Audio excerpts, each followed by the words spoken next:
अपन करेंगे।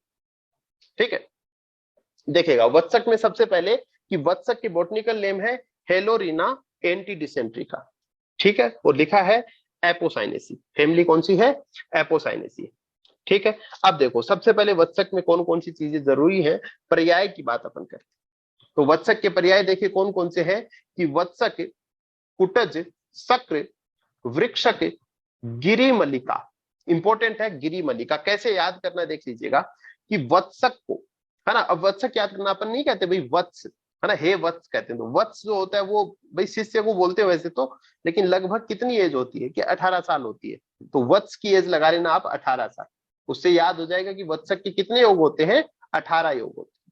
ठीक है, कि 18 साल का वत्स है, तो देखो कि वत्सक को कूटे, क्योंकि भाई मारे उसको, कूटे क्योंकि शक हुआ कि वृक्ष पर से मल्लिका गिरा दी, है ना, तो वत्सक पे शक हुआ कि भाई उसने मल्लिका गिरा दी, तो उसको थोड़ा कूटा जाए, फिर सच का पता चले अपने को, है ना। तो देखो सबसे पहले वत्सक हो गया, और वत्सक को ही अपन क्या बोलते हैं, कुटज बोलते हैं, इसी को क्या बोला जाता है, कुटज बोला जाता है।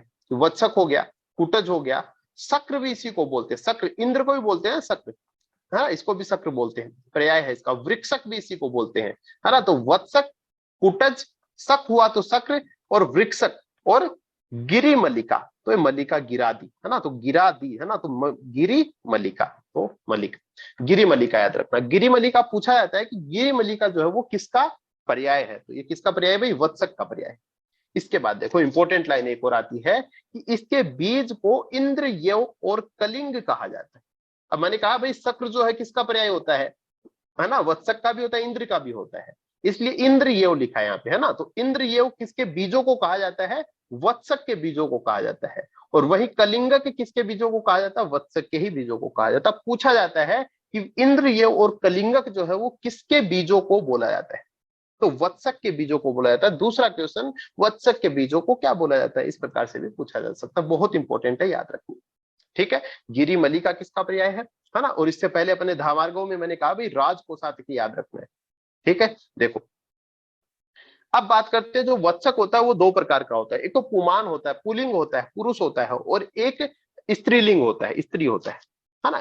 तो देखिए सबसे पहले कह रहा है कि बृहत फल, श्वेत पुष्प, स्निग्ध पत्र, पुमान भवेत। ठीक है, तो पुमान वाले की क्या विशेषता है कि जिस वत्सक के फल जो है वो क्या हो, बड़े हो, बृहत हो, श्वेत पुष्प हो, पुष्प कैसे हो, श्वेत हो, और पत्र जो है वो स्निग्ध हो, उसे क्या कहा जाता है, पुरुष वत्सक कहा जाता है। वहीं देखिए कि जो श्यामा हो, है ना, इस प्रकार जिस वत्सक के फल, पुष्प और फल वृंत छोटे हो, है ना, और पुष्प जो है वो श्याम अरुण वर्ण के हो, तो देखिए लिखा है श्यामा च अरुण पुष्पा, तो पुष्प कैसे हो, श्यामा च अरुण, और फल वृंतेश तथा अणु भी, फल और वृंत कैसे हो, छोटे हो, वो कौन सा हो जाएगा, स्त्रीलिंग हो जाएगा। ठीक है, तो इंपॉर्टेंट है, ये भी थोड़ा ध्यान रखना है। इसके बाद में अगला है कुटज के प्रयोग स्थल कौन कौन से, है ना, तो एक दो पढ़ लेते हैं, ज्यादा बहुत ज्यादा इंपॉर्टेंट नहीं है कि उभय विद वत्सक सुकुमार व्यक्तियों के होने वाले रक्त पित्त और कफज विकारों में लाभ करता है, हृदरोग, ज्वर, वातरक्त, विसर्प आदि में भी इसका प्रयोग जो है वो प्रशस्त किया जाता है। ठीक है, तो ये थोड़ा सा देख लेना है। इसके बाद में देखिए अगले क्वेश्चन आते हैं, कुटज का संग्रह, है ना, कुटज के अपन संग्रह की बात करते हैं। तो सबसे पहली बात है कि उचित समय पर वत्सक के सुपक्व और संशुष्क फलों का संग्रहण करें। पहला प्रश्न पूछा जाता है कि किस प्रकार के फलों का जो है अपने को संग्रहण करना होता है, वत्सक के किस प्रकार के फलों का संग्रहण करना होता है, तो सुपक्व और संशुष्क फलों का जो अपने को संग्रहण करना होता है। दूसरा है देखिए फलों के प्रमाण की बात कर लेते हैं अपन, अंतर नख मुष्टि प्रमाण। ठीक है, बहुत जगह पढ़ चुके हैं इसलिए कंफ्यूज नहीं होना है ना, अपन देखेंगे भी कहां कहां अंतर्नख मुष्टि दिया गया है, लेकिन एक बार अपन याद करते हैं कि अंतर्नख मुष्टि प्रमाण है कि वत्सक बीजों को कूट कर मुलेठी या कोविदार का संग्रह कर 8 द्रव्यों के कसाय में रात भर रख प्रातः मर्दन कर लवण और मधु के साथ देने से उत्तम वमन होता है। ठीक है, तो लवण और मधु तो अपने को ऐड करना ही है, उससे क्या हो जाता है भाई, वो उसके विछिंदन हो जाता है ना। इसके बाद देखो इससे पित्त और श्लेष्म विकारों का नाश होता है। अब ये लाइन भी इंपॉर्टेंट हो जाती है, क्यों, क्योंकि अपन जानते हैं भाई वामक द्रव्य है, तो क्या हो रहा है भाई, कफज विकार है उनका तो नाश होगा ही होगा, लेकिन इसमें एक तो पित्त भी बता रखा है। ठीक है, देखिए वमन से क्या होता है, कफ का नाश होता है, लेकिन यहाँ पे पित्त और श्लेष्म विकारों का नाश होता है। चलो अपन इस लाइन को भी ज्यादा मैटर नहीं करवाते, चलो ठीक है, कफ के साथ में पित्त भी निकल रहा है, लेकिन देखिए यहाँ पे क्या लिखा है कि पिबेत तद वमनम श्रेष्ठम पित्त श्लेष्म निब्रहणम, कि पित्त और श्लेष्म को निकालने के लिए श्रेष्ठ माना गया इसको। तो ये श्रेष्ठम शब्द दिया गया है भाई, जहां भी उत्तमम दिया गया हो, श्रेष्ठम दिया गया हो, इस प्रकार की चीजें हो ना, वो जो है वो बहुत इंपॉर्टेंट हो जाता है कि पिबेद तत्वमनम श्रेष्ठम पित्त श्लेष्म निवर्णम किसके लिए कहा गया है, तो यहाँ पे लिख लीजिएगा कुटज के लिए कहा गया। ठीक है, तो महत्वपूर्ण हो जाता है, रेफरेंस वाइज पूछ लिया जाता है कि कौन से वमन द्रव्य की बात है। तो अपन देख रहे हैं सभी की एक एक दो तो इंपॉर्टेंट बातें अपन जरूर देख रहे हैं, है ना। तो ये कुटज है। इसके बाद देखिए अपन आगे चलते हैं कि कुटज का कृष्णा के साथ प्रयोग।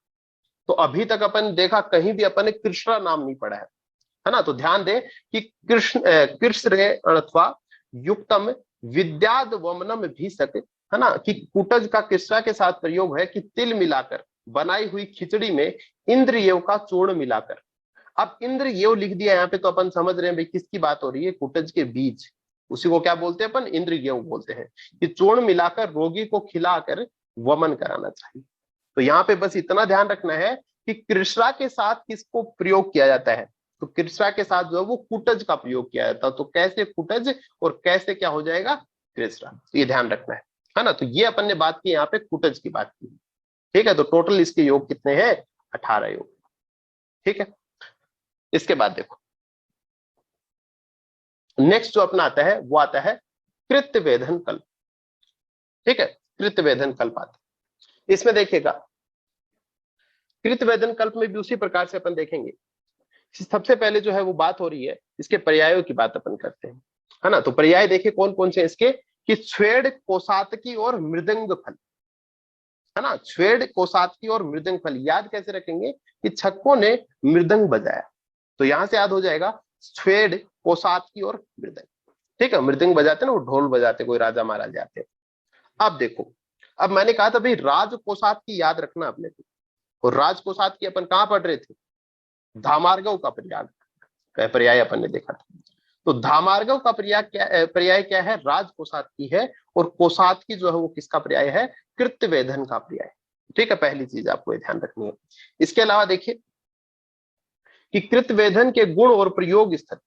ठीक है, कि कृत्यवेधन अत्यधिक कटु, तीक्ष्ण और उष्ण होता है, और इसका प्रयोग गंभीर प्रकार के कुष्ठ रोग में, पांडु रोग में, प्लीहा वृद्धि, शोथ रोग में, गुल और कृत्रिम विष से पीड़ित रोगियों में करना चाहिए, है ना। तो ये किसकी बात हो गई, अपनी कृत्यवेधन।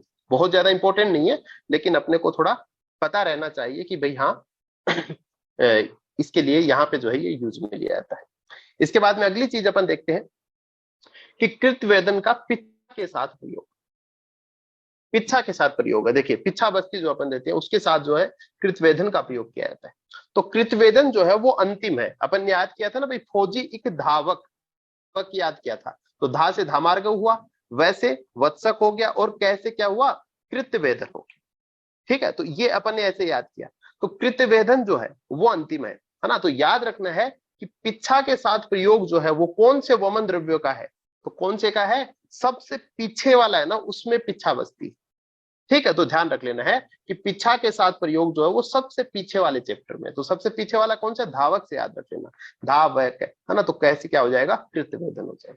तो बस इतना याद रखना है कि सेमर आदि 10 द्रव्यों के चूर्णों से पिच्छा बनाकर इसके साथ कृत्यवेधन के चूर्ण का प्रयोग करना चाहिए।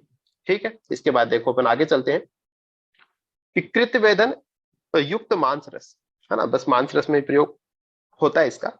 और इसके अलावा है इसका प्रयोग जो है वो मिश्रम इक्सु रसेन, कि कास रोग से जो पीड़ित रोगी होता है वो ईख के रस में पकाए हुए कृत्यवेधन के चूर्ण को, है ना, तो वो जो है वो कृत्यवेधन के चूर्ण को सेवन करता है। ठीक है, तो ठीक रहता है।